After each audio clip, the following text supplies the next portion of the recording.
In this video, I'm going to be showing you why your Banks ram air intake might be leaking.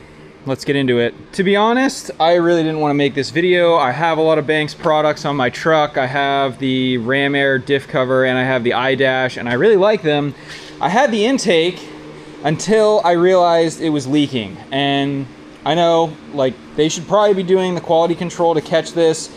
I will preface this by saying that they were responsive. I did have to follow up like 3 times because of how their customer service worked, but they did, once I sent photos, send me this new lower free of charge to replace the issue with the existing one. Now, what is the issue, you may ask? Well, if you can see here, this lip,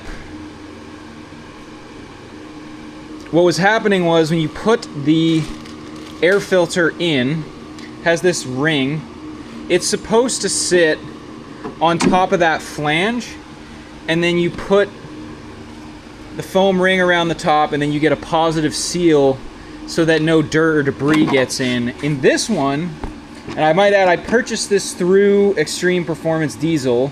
They're a licensed Banks product dealer. When you put this one in, first of all, it doesn't really sit level, or at least it looks like it's going to sit level, and then as soon as you tighten it down at all, it slips through. And so what I was noticing was, even if you put this O-ring around the top, the filter was still leaking around the edges, and my turbo was still getting dust. Granted, it was a really fine particulate.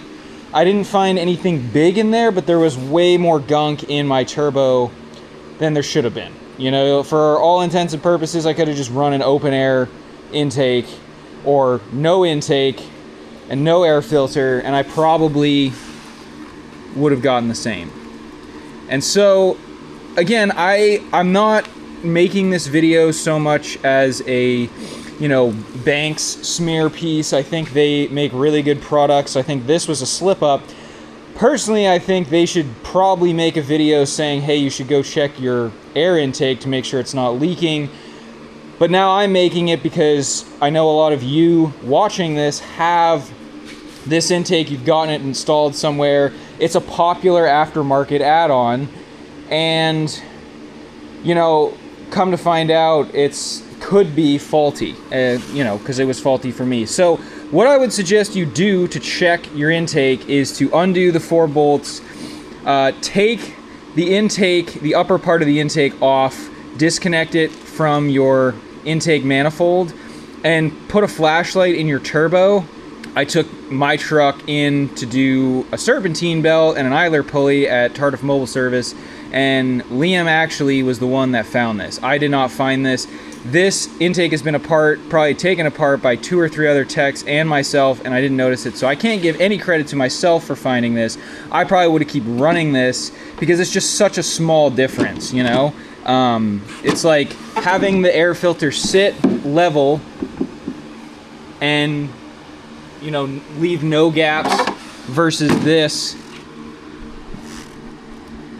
and having gaps. And even if you try to level it, like this is level right now. See that gap the whole way around the outside? So what's happening is then, all right, this is sitting like under the flange where it's supposed to be. Then you put the foam ring on, and then when the foam ring gets clamped, you still are getting a leak. So here's kind of a side view of the faulty intake with the foam ring inside. And then we'll put the air filter in the one that is not faulty and show you the difference in height here that gives you the seal. So that's how it's supposed to sit. It's supposed to sit up at least a finger above versus level. So again, small thing, but could conceivably, if you have a big enough of a gap, cause your turbo to fail. And again, I run the iDash and the ram air diff cover. I like Banks videos a lot, but to me, you should be either putting out a recall or doing something or checking what batches this was, because, for an intake that is the most expensive on the market, it's over $400. It's kind of inexcusable that, to me, that this would have that big of a flaw, you know. And I'm sure, again, it probably wasn't manufactured in the US. It's probably in China somewhere.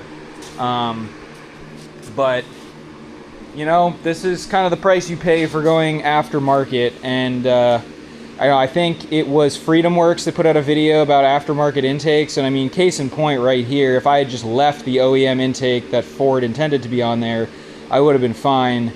You don't actually see that many gains in airflow unless you're tuning the snot out of your truck. And so I think, you know, that was my mistake. I should have just left the stock airbox on.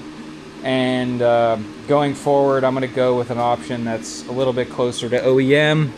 I do like hearing the turbo noises. It might sound a bit childish, but it's, I don't know, it's kind of fun. Thank you for watching this video. Again, I'm not trying to make this as a smear video on Banks, and hopefully they won't send me like a cease and desist on this one, but I just wanted to kind of report my experience with this.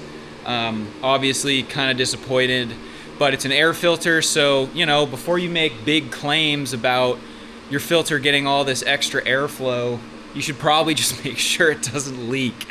So anyway, Gale, best of luck, buddy. Hopefully they'll get it sorted.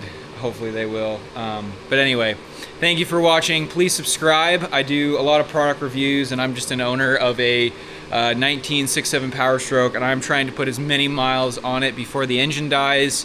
Whole goal is to just take care of the truck and keep it instead of buying a new one every 3 to 4 years. So we're gonna run the thing into the ground, and part of this is, you know, doing aftermarket upgrades. So if you enjoyed this video, consider sticking around, and I'll see you next time here on Power Stroke Maintenance.